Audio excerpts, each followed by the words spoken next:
nonsense now. No like it. Onwe. Baba mo da phone na eh? Onwe. Baba me da phone baba sunu yi. E mo me kire. Eh? Utebe ko what? What's me what? Onwe me what? Gbere What's ya gbere what's nu yi? O wa bozo we gbere ba we. O we come on. Dey me. Odudu ebo o ka mo we ni me ti we yeki. We o keke no wa to bo yeki no ati le jore. Eri me. Awi ade gbe we mi dey ra ru la. O ni wu yo bo. O wa ku baba. O ni e dey wa ko we na effort ni. Ika kan mo dey lo bi na kan mo baba. Kebe na ya adele mi na we meseti ya yeki iya adele mi me ohun money ya yeki ya si ewu ti le we ti lo koko ti le kita iwo we million no ibe iwo we idu ajo da bu baba ika na we wa onu adele mi meri oni uri gwado bi opo na ga yeki ni o ma le o meri o we to bu we u ga yeki ya adele mi e o bu we me no ohun money me do wa yeki yo pe ba gun we baba e ba ta me ogun na menira me uye kida me na agbo ma yekoro funa kawe onwe me wo ere a wo dayo a baba e ma dayo e wo na agbo me gwa we do onwe na kwa mi iko ire na we agiyera wo odudu e bo ri ye baba so do ai like origo no ro wa onu wa to ni baba na wa mo ni re baba origo no ro o ugwe ebo we origo ni me a origo no osalo bo origo mo salo osaliga origo me we to we ma even give me are just that we ke we na era me ena woke ni gwa happy we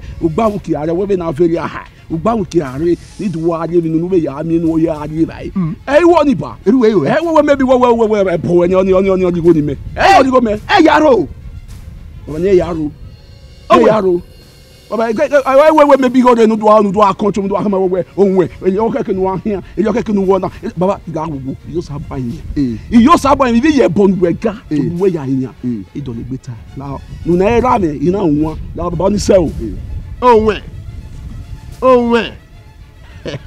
keke no ke moto onwe ema o ki yabo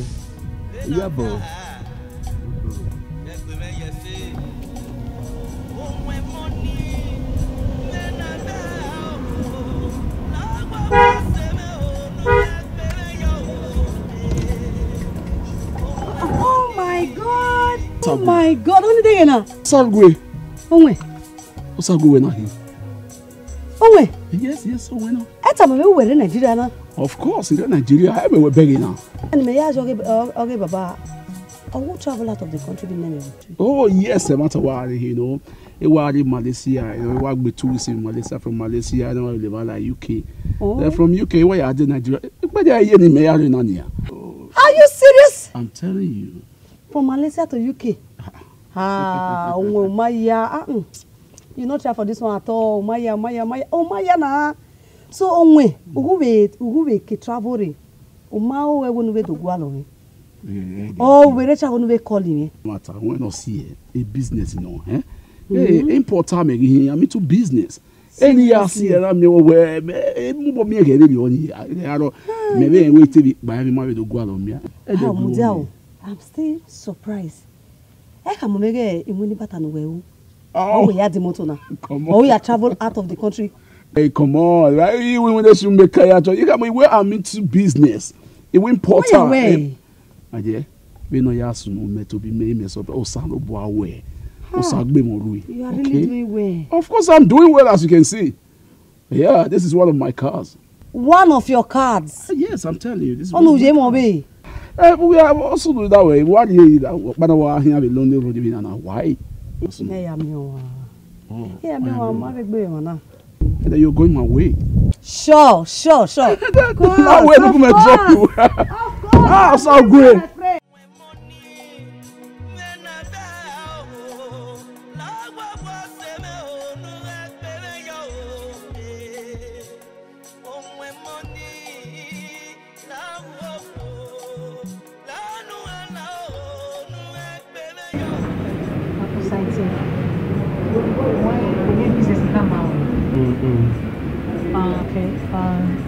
May I invest 45 million naira? Are you for real? Yeah, because the money I invest, the money you can get your profits. That's a good business. Yeah. I advise you when we go here, probably maybe 20 million or more. Yeah, 20 million. Where will I get that from? Long period now, side you know balance say.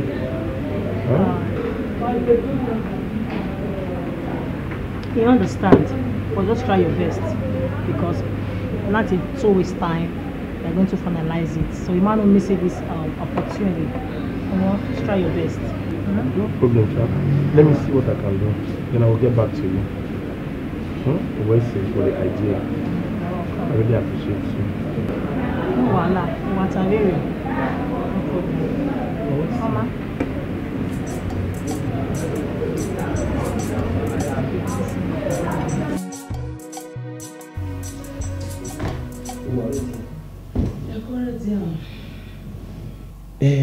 On a business upon our introducing me. On a business now, a man give one more kakabo.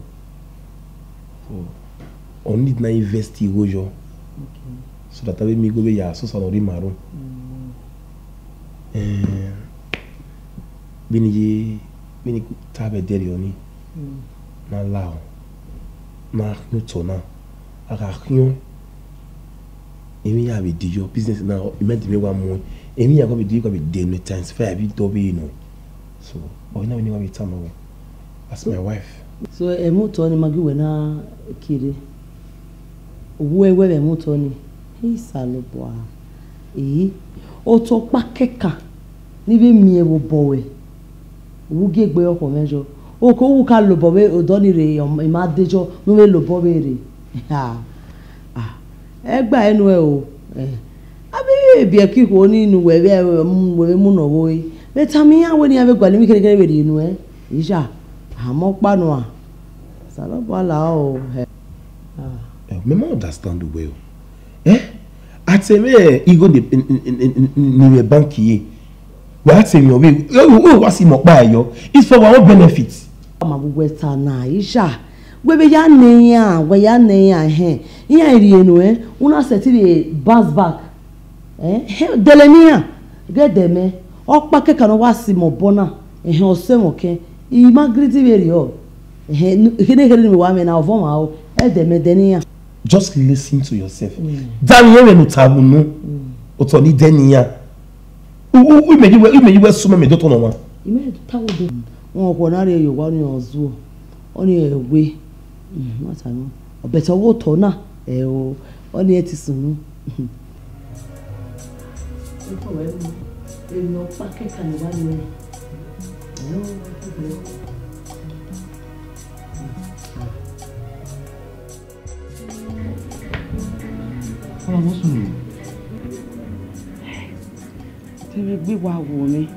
Gbé wa wò mí ó tí ọwọ́ àwọn wíyẹn di ẹ̀dùn náà di adé ọmọ sẹ́ẹ̀dọ̀ orí omi máa sọ́tọ̀ iná dògé òde ẹ̀mà iná wọ́n stop wá wọ́n mọ́ máa jọ̀ṣọ́ all I got time wà mí ó ní mọ́tò wà mú adé dancing from there all a drop all take a drop to my house direct èyí mi wà kẹ́ ní èdè adé máa mí ó.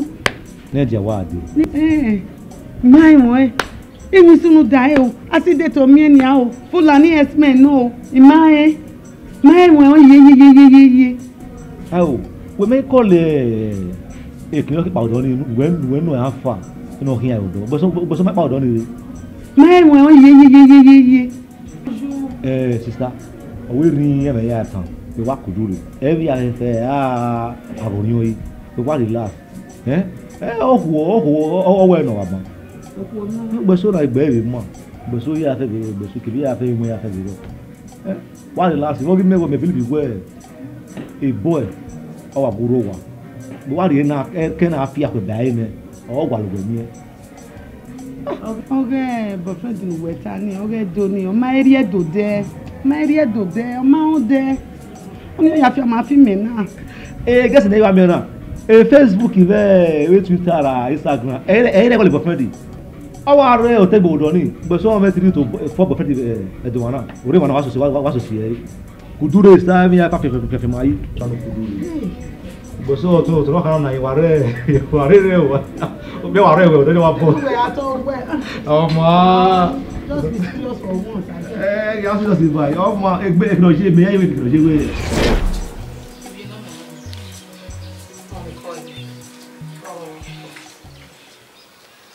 mo gera ti o ina we tabere e o no manu If me now, oh, Tony, the fountain.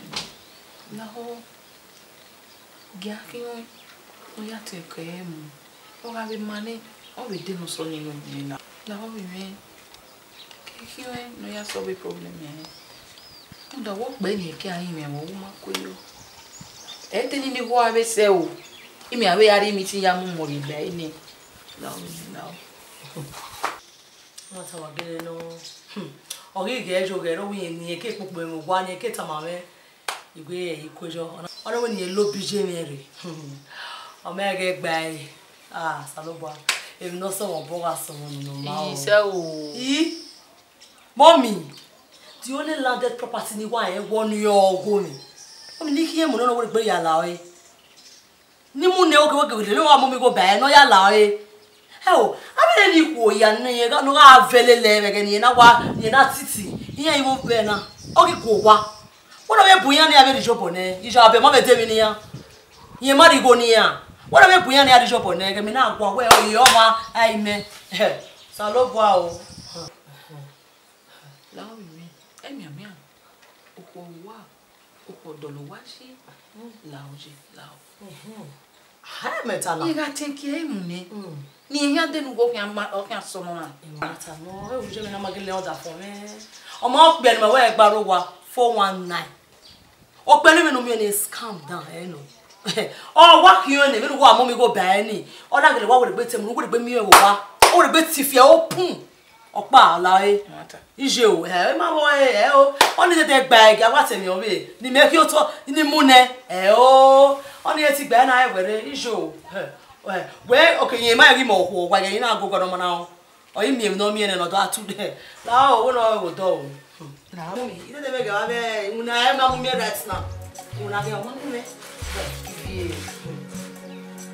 mo mi we mata na ija o ma gbe no wa gbe ani e so e me na ya wa e were wo la wo if you we na time no me mi ri o wi ri no wa e ma nya mi no wi ha ataya o eso na bo e de gbe mu we mu dia ti apegbe yin ti apegbe sha koyo igo ni ti raise kini momo we bank kini wa bi kada gbe me ya o me gba be 20 million no already business ya na invest 80 million by 80 raise. That's nice. Don't worry, I had to buy to make it really? complete. Yeah, I will. We see we do. No problem. We see. So, okay. The kind of money forward there going. Okay. 00. The banking on it. First Bank. Okay. 00, right? 33. Okay. 68. Okay. 66. Okay. 07. When you win there. Show any winners.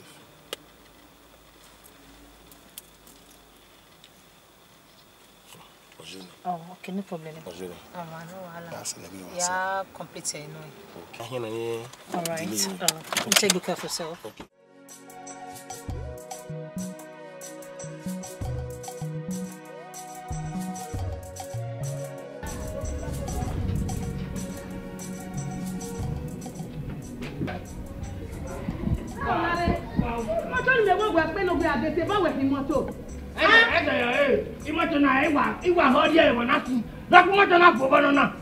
What way, woman? What a duty when I can. Is your duty? And not book where? But the bonita, the hour you know what I can young boy. I could get I don't dare now. When I win, sorry. I didn't begin where. We are totally one side. Do I can't get him? Do I can't get him making you laugh? Oh, no, Master Godo. Nah, Nigba when I want Nigba, you are. And I know see where you okay. Niagba, you are. Forget you got a man on Nigba, you are. I'm Papa, you are where mother. I tell him about the rules. A royal will tell her what man would do. You get to make any Yaladian.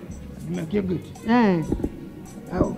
Video one hour, Jeremy, must be get my with my ear. I might wear a man. You come away. Why we can cook buttoring? Do can't get you. Puta, we never did a war with me, I don't wanna. And I will washer and worship plate. Anything washable, ML. I do wait, I mean, when I pan wet, you are why I got living at him. I'm not wedding winner. The washery apartment, when my bank got done, you can do dinner. Can you hear no make a thing? If I see it to go work alone, you can go and waste time. They got plenty moto, and I can't get in on try next time. The motor, the member was fellow at the same way, moto. Ah, Papa, done for the Hune, okay, what's the way? No, we are Desi. If I were moto, one of the money lie married. One out of buy married. Go. Get up. Okay.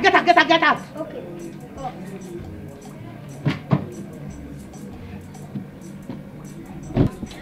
I will never find you a get. Maybe we will get that. You know how many hours I do last when I call that. We know what the boy carry out.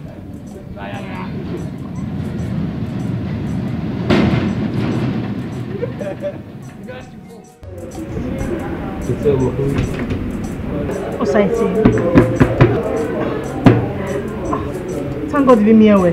Because in what way, in the answer my now, it's not going to be on phone call. Yes, go ahead. You remember the deal, a business you come my way? Of course. If you know now. What are you doing there? Oh, crash! Sainty! Are you joking or something? Sainty, I'm not joking. Or you just trying to pull my legs or something? I saw a common go make one. See? I lost the money. He lost the go there. Just say me quiet. Go make one. Talk straight, please. But we will not have to turn up. Sainty, I'm not joking. If you were a ring, once I invest my last money, 45 million. I saw one. You've killed me! Ubemwa soy! Ubemwa! What boom ya iku ya ife se gbe leri on you might trust eh? Eti ma trusting ya. He can work business with them before.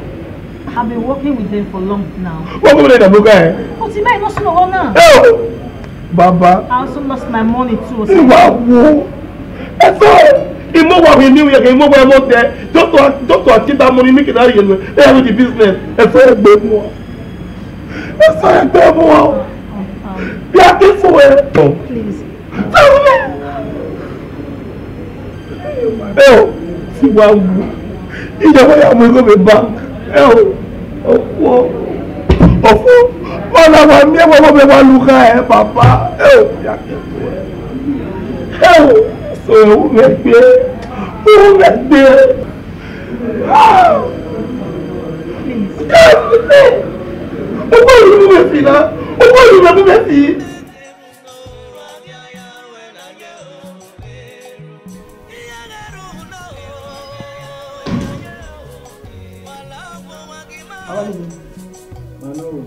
Okay, bros, what give wala wa?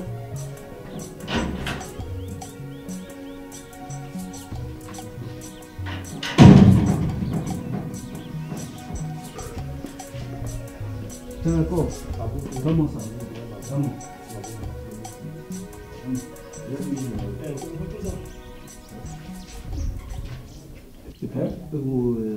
Ni makure rutin elo no move bank ma we ma doji were we kokore de no wa mana gimani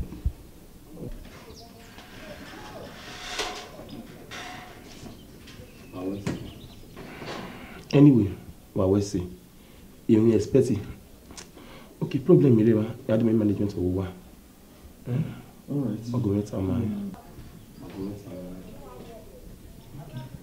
My problem is we madam do. Okay.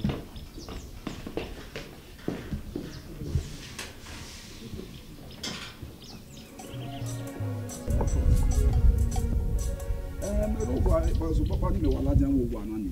Ya say get pick me so market square one. Yes, me say was Market Square picking. At the club no why you. Okay. I feel my role. Me own, Go me say picking in Market Square dem ya okay? Yeah. Hey. Okay, one time. One na mo power one, okay? You want the 3 babes. I need 3 good clean babes here. Yeah, why are for the weekend? Again, I was sitting again you moved video the other day. I mean, oh, Annabelle, thank you, Annabelle. Hey, again, you are reached by. She's a fire dancer. Again, no, you need Annabelle, okay? Annabelle and 2 other girls for the weekend. All right. Yes, he will run now. Oh, when money, yeah, I had your work for the weekend. 2 other girls with Annabelle. Okay. Thank you.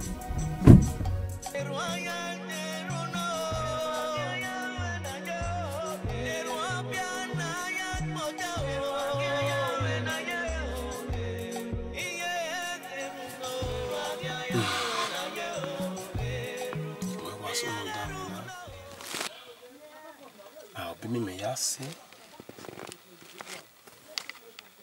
o se na no kyo ati ana o wani ya wa ya gbe me yin ya yan na e papa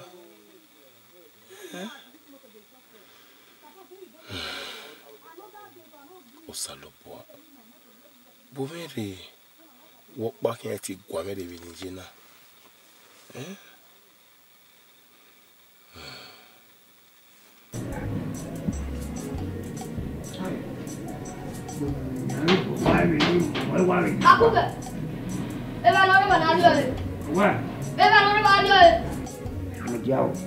Uwe fan, uwe ni mota, mother son. Ino wata na ebe no ro wario ime no wata. Jane o. Veni mejina. Mena le rana vu pot. Ina le rana vu panya. We are supposed to go and do it. The other Mary, what's in that? Oh, Papa, my dear. You shop it. What's in that? We are having men. Are you okay? What? And do I have the bear and you do I have the bear? Many of them want to wear you. I go out of the kitchen. I can't cook for you. As you go and even know what for. Who not even know? Madame, how you? How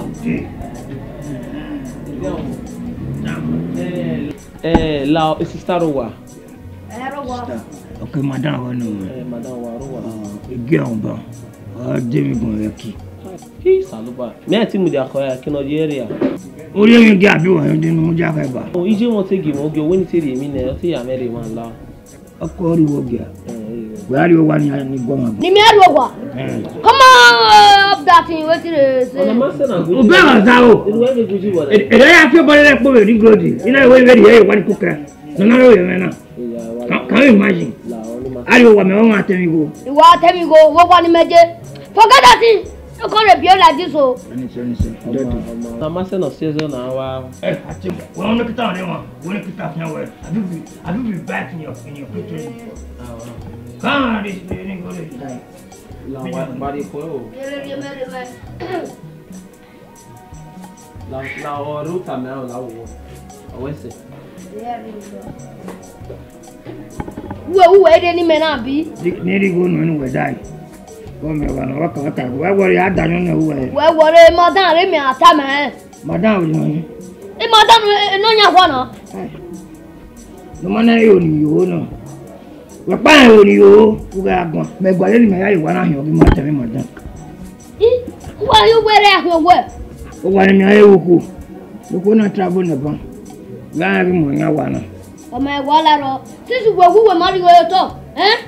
E worry. Ìwé àdáyọ náà wọ́n rí ní ilé ìgbàlá. If you continue with this thing, a madam rí mi ata me e worry. Àwọn ẹ̀mẹ̀mí ọ̀wá náà tẹ̀lé madam. Ọ̀nà máa kó. Ẹlẹ́nu bọ́ ẹ̀ náà jẹ́ òrùn ẹ̀jẹ̀. Ẹni ọ̀pọ̀ èso wá jẹ́ sọlọ́bà wa mú echo speaker your voice.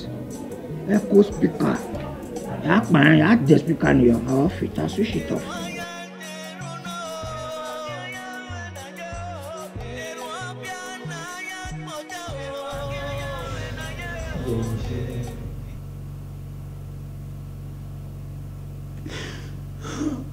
agbon meje na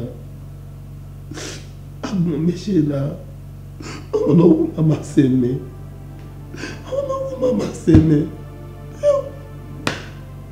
bí a kiss me ma bí a kiss me ma ya wagi soba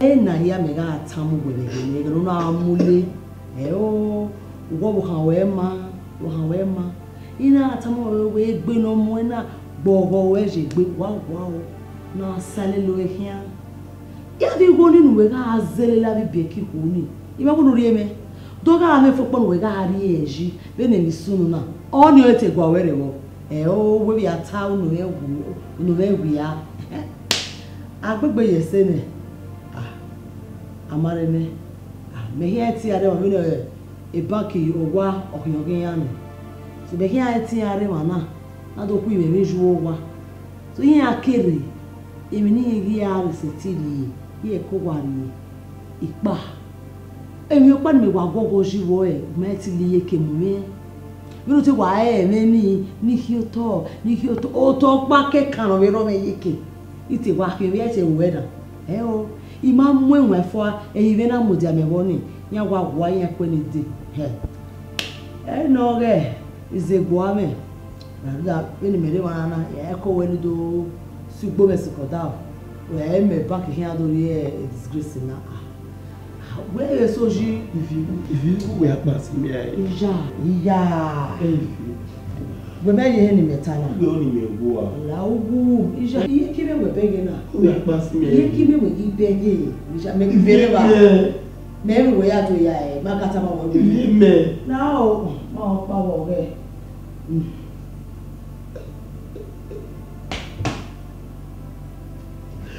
agbon meje na ọ̀tọ̀ máa wà ránà mi ilẹ̀ ẹniwà níwà àwọ̀ ọlọ́pọ̀ máa sẹ́lẹ̀ ìjì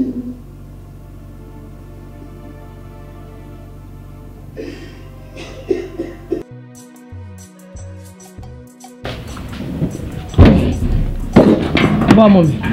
wà kéde.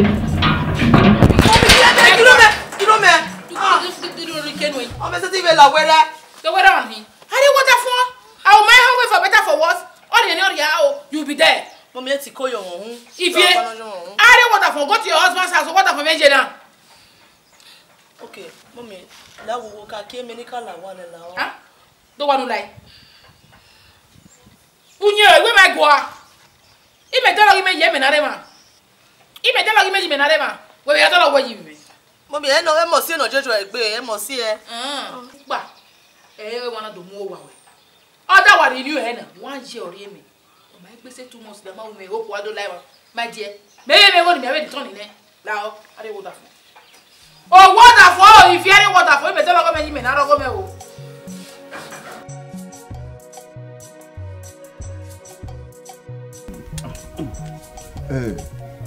Oh, gele yo otakpa gele yere. Otakpa. Ejo wewe na fe area ha. Ukiva bonaka wa gbana we ya kogun na rege bonere odudu nebo.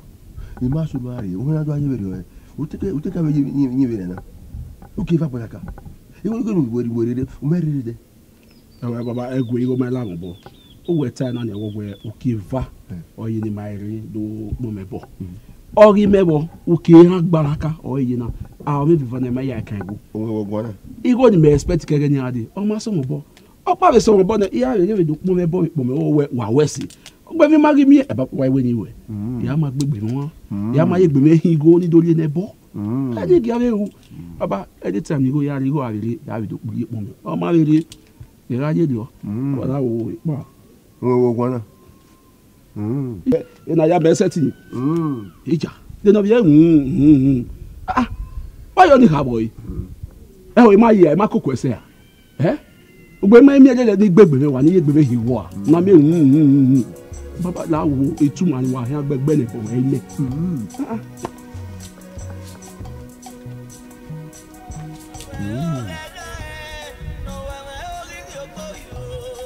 Baba